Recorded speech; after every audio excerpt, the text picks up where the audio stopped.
আসসালামু আলাইকুম এভরিওয়ান, আশা করি আপনারা সবাই ভালো আছেন। সো যারা হচ্ছে ব্লগার ওয়েবসাইট বা ব্লগার সাইট বা ব্লগ ক্রিয়েট করতে চান, যারা ব্লগার অ্যাকাউন্ট ক্রিয়েট করতে পারেন না, তারা কিভাবে হচ্ছে ব্লগার অ্যাকাউন্টটা ক্রিয়েট করবেন বা তৈরি করবেন সেটাই হচ্ছে আজকে এই ভিডিওতে দেখাবো। যারা হচ্ছে ফাইল ফর ডট স্টোর থেকে কোনো প্রোডাক্ট কিনবেন বা ওয়েবসাইট বা যে কোনো জিনিস বাই করতে পারেন, যেটা হচ্ছে এইচটিএমএল সাইট। মূলত ধরেন এই যে কিউআর কোড জেনারেটর যেটা আছে, এগুলো হচ্ছে এইচটিএমএল। যে ফ্ল্যাগফুট ওয়েবসাইট এইচটিএমএল আছে, তারপর হচ্ছে RC top up website HTML. মানে মূল কথা হচ্ছে এইচটিএমএল সাইট যেগুলো আছে এগুলো হচ্ছে কেনার পর আপনারা কিভাবে হচ্ছে এটাকে হোস্ট করবেন ফ্রিতে, লাইফ টাইমের জন্য ডোমেন হোস্টিং ছাড়াই কিভাবে ব্যবহার করবেন সেটাই হচ্ছে দেখাবো। সো প্রথমে হচ্ছে আপনাদের একটা ব্লগার অ্যাকাউন্ট খুলে নিতে হবে। জাস্ট গুগল ক্রোমে আসবেন, এরপর লিখবেন ব্লগার।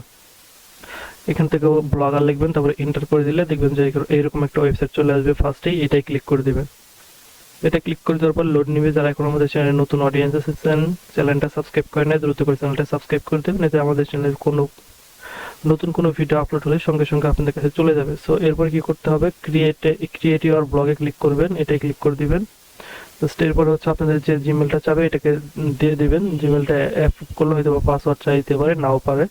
জাস্ট আমার পাসওয়ার্ড চাই নাই। জাস্ট এখান থেকে টাইটেল দিতে হবে আপনাদের ব্লগের একটা। জাস্ট আমি হচ্ছে কি দিব, টেস্টই দেই। জাস্ট টেস্ট দিলাম। আপনারা হচ্ছে আপনাদের যে কাজের জন্য ব্লগটা খুলতে চাইতেছেন, মানে ওইটার নামটা দিয়ে দিলে আপনাদের চিনতে সুবিধা হবে। যদিও অনেকগুলো প্রজেক্ট নিয়ে যদি কাজ করেন সেক্ষেত্রে হচ্ছে নামটা নাম দিয়ে কাজ করবেন, সেই ক্ষেত্রে হচ্ছে আপনাদের সুবিধা হবে। জাস্ট এরপর হচ্ছে এখানে ডোমেন নেমটা হচ্ছে খেয়াল করবেন। আপনার যে প্রজেক্টের জন্য এই ব্লগটা রেডি করতেছেন, ধরেন যদি সেটা ওয়েবসাইট হয়, যদি ধরেন free fire top up website বা ফুড সেলিং ওয়েবসাইট হতে পারে, যে কোনো টাইপের ওয়েবসাইট হতে পারে, যদি এইচটিএমএল হয় সেই ওয়েবসাইটের নামটা দিলে এটা হচ্ছে আপনাদেরকে ডোমেন হিসেবে কাজ করবে আর কি। জাস্ট আমি ধরেন ফ্রি ফাইন আর জাস্ট আপনারা এরকম করে আপনাদের ডোমেনটা দিয়ে দিবেন। এরপর হচ্ছে যদি না নেয় কয়েকটা সংখ্যা টংখ্যা দিয়ে দিলে নিয়ে নিবে, দেখেন দেখতে পাইতেছেন। জাস্ট আমি এটাকে টেস্টই দিব। জাস্ট আমি তো ওই প্রজেক্ট না, শুধু হচ্ছে এটা টিউটোরিয়াল হচ্ছে কিভাবে হচ্ছে আপনারা মানে ব্লগ অ্যাকাউন্টটা ক্রিয়েট করবেন, সেটা রেডি করবেন, সেটা দেখাইতেছি। জাস্ট দেখেন এখন নিয়ে নিবে। যদি আপনাদের মূল ডোমেনটা মানে কাঙ্ক্ষিত নামটা দেওয়ার পর না নেয়, তাহলে এখানে কিছু সংখ্যা বা আরো কয়েকটা ওয়ার্ড দিয়ে দিলে নিয়ে নিবে। ডিসপ্লে নেমটা দিলেও হবে, না দিলেও হবে। জাস্ট আমি এখানে দিয়ে দিলাম। আমাদের ব্লগ অ্যাকাউন্ট কিন্তু ক্রিয়েট ফেল দেখাচ্ছে, যদিও এখান থেকে জাস্ট আমরা এখানে আচ্ছা ক্রিয়েট ফেল দেখাচ্ছে কেন আমি বুঝতে পারলাম না। ব্লগ অ্যাকাউন্টটা ক্রিয়েট হচ্ছে না কেন? যাই হোক, আমরা একটা ভিপিএন কানেক্ট করে নিই তাহলে।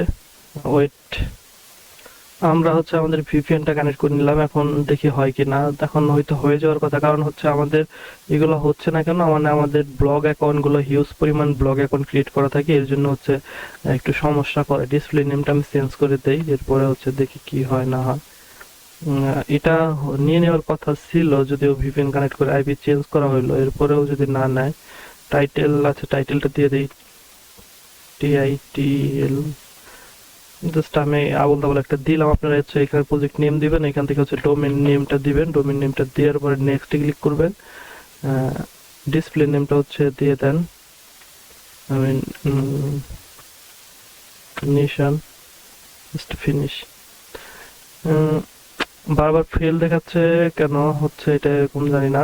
জাস্ট এইরকম করলে আপনাদের হয়ে যাবে। জাস্ট আমরা ভিপিএন কানেক্ট করেও যেহেতু হইলো না, তাহলে আমাদের কোনো একটা সমস্যা হয়েছে। জাস্ট আমরা হচ্ছে আমাদের কিছু ব্লগ অ্যাকাউন্ট দেখাই। জাস্ট ক্রিয়েট করার পর কিরকম হয়ে যাবে। ক্রিয়েট হওয়ার পর দেখেন, ক্রিয়েট হয়ে যাওয়ার পর এইরকম ইয়া পাবেন আপনারা। জাস্ট আমাদের কিন্তু প্রত্যেকটা জিমেলে হিউজ পরিমাণ ব্লগ ক্রিয়েট করা আছে, বুঝতে পারছেন? এর জন্য হইতেছে আমাদের এইটা লিমিট শেষ হয়ে যাওয়ার কারণে এই জিমেলে খুলতে দিচ্ছে না। দু একদিন পরে আবার এটা ঠিক হয়ে যাবে।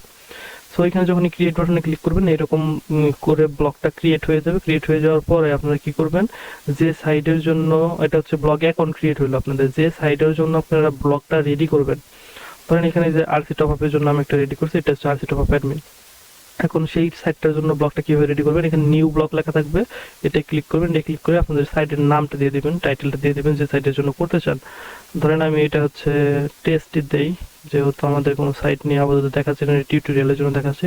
এরপর আপনারা এখান থেকে একটা ডোমেন দিয়ে দিবেন। আপনাদের সাইটের নামটা দিয়ে দিলে বেশি ভালো হবে। জাস্ট আমি হচ্ছে দেখানোর জন্য শুধু দিলাম। এখন সেভ প্রসেসিং চলতেছে, দেখবেন যে আমাদের ব্লগটা ক্রিয়েট হয়ে গেছে, যে ব্লগ ক্রিয়েট সাকসেসফুল হয়ে গেছে।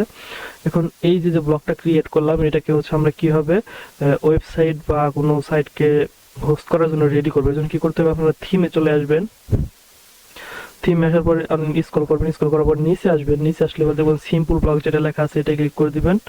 এরপর হচ্ছে অ্যাপ্লাইতে, তারপর গট ইটে ক্লিক করে দিবেন।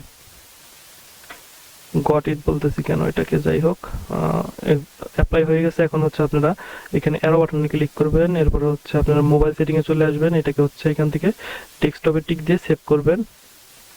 আবার এখানে ক্লিক করে just switch to first generation classic থিমে ক্লিক করে দিবেন। এরপর হচ্ছে সুইচ উইদাউট এ ব্যাকআপে ক্লিক করে দিবেন। জাস্ট আপনাদের কিন্তু হয়ে গেছে। জাস্ট এখন হচ্ছে এডিট এসটিএমএল এ চলে আসবেন, এখানে হচ্ছে আপনাদের যে সাইটটা থাকবে সেটার কোডটা পেস্ট করে যখনই সেভ করবেন তখন কিন্তু আপনাদের সাইটটা রেডি হয়ে যাবে, দেখতে পারবেন ভিউ। আর আপনাদের ডোমেনটা হচ্ছে এটা হবে, এটা লাইফ টাইম ব্যবহার করতে পারবেন। আর হোস্টিং হচ্ছে এইখানেই হচ্ছে আপনাদের হোস্টটা চলবে ব্লগের মাধ্যমে। আজকে ভিডিওটা এই পর্যন্ত। সবাই ভালো থাকবেন, সুস্থ থাকবেন, আল্লাহ হাফেজ। যারা চ্যানেল নতুন আছেন চ্যানেলটা সাবস্ক্রাইব করে দেবেন।